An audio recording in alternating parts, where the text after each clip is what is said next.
तिम्रो मनमा लुकेको कुरा नभने पनि भुलिदिनेलाई सम्झिदिनेलाई माया त माया हो कि होइन? भन्नुहोस् त।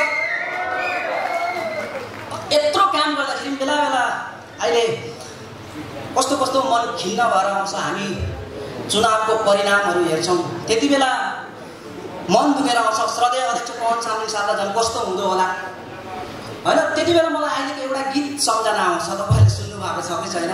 अलिकति गुनगुनाइदिउँ हजुर। अहिले पुरा भाइरल छ। गुनभुल्यो पित्तलको सुन पायो होला है, गुनभुल्यो पित्तलको सुन पायो होला, भुइँ छोड्यो आकाशको जुन पायो होला। हामीलाई छोड्यो एसकेएमले त गुण लायो होला भन्ने हामीले पनि सोचेका छौँ।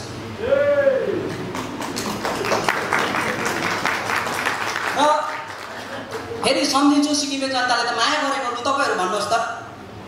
यसपालिको गए चुनाव तपाईँ हामी हारेको हौ। के भएर चाहिँ हार्यो लु तपाईँहरूलाई? लु तपाईँले आँखा निर्धक्क भएर भन्नुहोस् त के भएर चाहिँ हार्यो होला? हामीले पत्याएको छैन। कसरी चाहिँ जित्यो हाम्रो बुढोले भन्छ।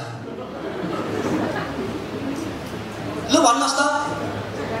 अन्त हामीलाई लाग्छ यो गुण भुल्यो पित्तलको भन्ने गीत चाहिँ व्यर्थ हो कि जस्तो लाग्छ है। र त्यति बेला फेरि मलाई नारायण गोपालको गीत याद आउँछ। तिम्रो मनमा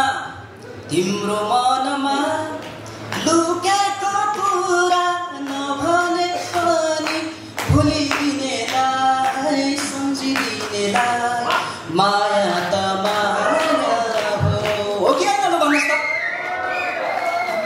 तपाईँले बिर्सिनु भयो भने भुलिनु भयो भने पनि तपाईँहरूको मनमा लुकेको कुरा हामी बुझ्छौँ। माया त माया गर्छौँ नि हौ तपाईँहरूलाई। हामी पवन चामलिङ साहबले गर्नुहुन्छ नि त।